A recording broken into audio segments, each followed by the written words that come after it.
বাংলাদেশের মাদারীপুর জেলার সদর উপজেলায় আপন দুই ভাই সহ তিনজনকে মসজিদের ভেতরে কুপিয়ে হত্যার ঘটনায় ব্যাপক প্রতিক্রিয়া তৈরি হয়েছে।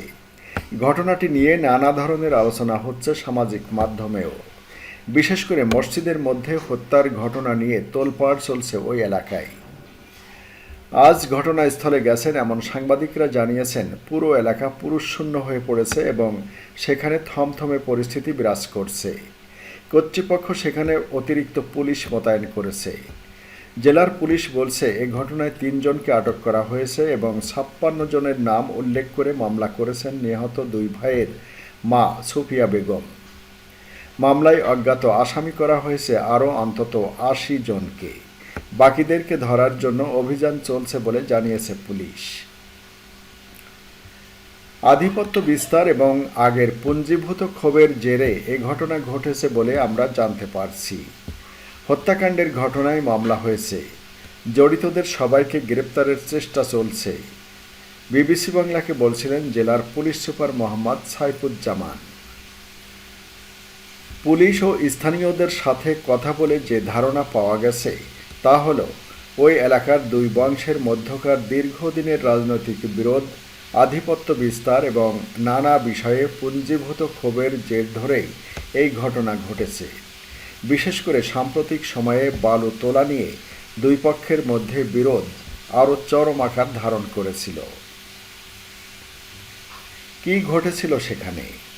স্থানীয়দের কাছ থেকে পাওয়া তথ্য অনুযায়ী শনিবার বেলা ১১টার দিকে ৩ ভাইকে কুপিয়ে হত্যার ঘটনা ঘটে জেলার সদর উপজেলার খোয়াজপুর ইউনিয়নে সর্দার বাড়ির সামনের মসজিদে।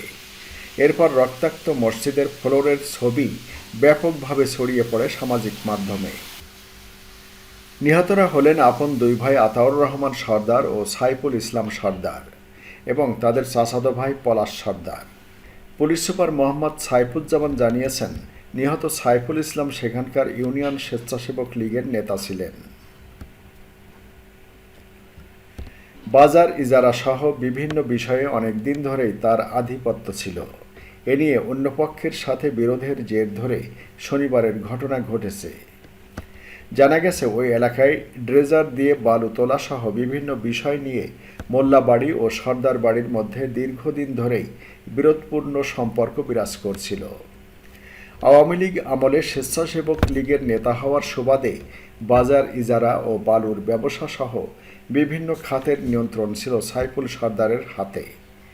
গত বছর অগাস্টে সরকার পরিবর্তনের পর মোল্লাবাড়ির শাহজাহান মোল্লা সহ কয়েকজন এসব খাতের নিয়ন্ত্রণ নেওয়ার চেষ্টা করলে দুপক্ষের মধ্যে নতুন করে বিরোধের সূচনা হয়। শাহজাহান মোল্লা স্থানীয় বিএনপির রাজনীতির সঙ্গে জড়িত বলে স্থানীয়রা জানিয়েছেন। নিহতদের মা সুফিয়া বেগম যে মামলা করেছেন তাতে শাহজাহান মোল্লাকেই প্রধান আসামি করা হয়েছে। এছাড়া সাইফুল ইসলাম সম্প্রতি দুই বালু ব্যবসায়ীকে মারধর করে 2 পা ভেঙে দিয়েছিলেন বলেও পুলিশ দাবি করেছে। মূল বিষয়টি আধিপত্য বলেই প্রতীয়মান হচ্ছে। শনিবার দুপক্ষের মধ্যে কথা কাটাকাটি থেকে হত্যাকাণ্ডের ঘটনা ঘটেছে বলে আমরা জানতে পেরেছি। বিবিসি বাংলাকে বলছিলেন পুলিশ সুপার। ঘটনার শুরু নিয়ে বিভিন্ন ধরনের বক্তব্য পাওয়া গেছে স্থানীয়দের কাছ থেকে। তাদের কয়েকজন বলেছেন, শনিবার সর্দার বাড়ির সামনেই সাইফুল সর্দারকে একা পেয়ে প্রতিপক্ষ হামলা শুরু করে। পরে তাকে রক্ষায় তার ভাই আতাউর ও চাচাতো ভাই পলাশ সর্দার এগিয়ে গেলে তারাও আক্রমণের শিকার হয়। এক পর্যায়ে বাঁচার জন্য তারা মসজিদে ঢুকে পড়লে সেখানেই তাদের কুপিয়ে হত্যা করে প্রতিপক্ষ। আবার স্থানীয় অন্য কয়েকজন ভিন্ন ধরনের বক্তব্য দিয়েছেন। তারা জানিয়েছেন, প্রথমে সর্দার বাড়ির সামনেই দুই পক্ষের মধ্যে কথা কাটাকাটি হচ্ছিল। এর এক পর্যায়ে সাইফুল পক্ষে থাকা অনেকেই শাহজাহান মোল্লার পক্ষে চলে যায়। ফলে দুর্বল হয়ে ঘটনাস্থল থেকে পালানোর চেষ্টা করে সাইফুল এবং তার ভাইয়েরা। এক পর্যায়ে প্রতিপক্ষের হাত থেকে বাঁচতে মসজিদে ঢুকে পড়েন এবং সেখানেই 2 জনকে কুপিয়ে হত্যা করা হয় আর গুরুতর আহত হন পলাশ সর্দার। এই হামলার সময় এবং তার পরে তাদের বসতবাড়িতেও হামলা হয়। এ সময় ভাঙচুর ও লুটপাটের পর অন্তত 3টি ঘর আগুন দিয়ে পুড়িয়ে দেওয়া হয়। এতে আরও কয়েকজন আহত হয়। থানা পুলিশ বলছে এর আগেও বালু নিয়েই দুই বংশের লোকজনের মধ্যে সংঘর্ষ হয়েছে সেখানে। এর জের ধরেই সাইফুলের হাতে মারধরের শিকার হন এক ব্যবসায়ী।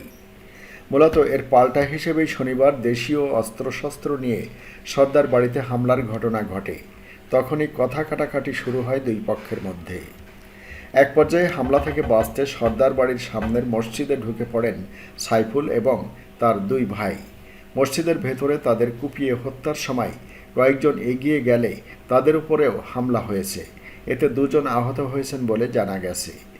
এই ঘটনার পর সাইফুল ও তার ভাইয়ের বসত ঘরে লুটপাট ও ভাঙচুর করে আগুন ধরিয়ে দিয়ে সটকে পড়ে হামলাকারীরা। হামলার খবর পেয়ে দ্রুতই ঘটনাস্থলে গিয়ে সাইফুল ও আতাউরের মৃতদেহ উদ্ধার করে মাদারীপুর সদর হাসপাতালের মর্গে পাঠিয়ে দেয় পুলিশ। আর চিকিৎসার জন্য ঢাকায় নেওয়ার পথে মারা যান পলাশ সর্দার। স্থানীয় সাংবাদিকরা জানিয়েছেন, আতাউর সর্দারের স্ত্রী মাহমুদা বেগম হাসপাতালে সাংবাদিকদের কাছে তার স্বামী ও দেবরের হত্যার জন্য শাহজাহান মোল্লা সহ কয়েকজনের নাম উল্লেখ করেছেন। যদিও ঘটনার পর থেকে এলাকায় কেউ না থাকায় শাহজাহান মোল্লা বা তার পরিবারের কোনো বক্তব্য পাওয়া যায়নি। আজ ঘটনাস্থলে গিয়েছেন এমন সাংবাদিকরা জানিয়েছেন, গ্রেপ্তার আতঙ্কে এলাকাটি এখন পুরুষশূন্য হয়ে পড়েছে এবং যে মসজিদে ঘটনা ঘটেছে সেখানে পুলিশ মোতায়েন রয়েছে।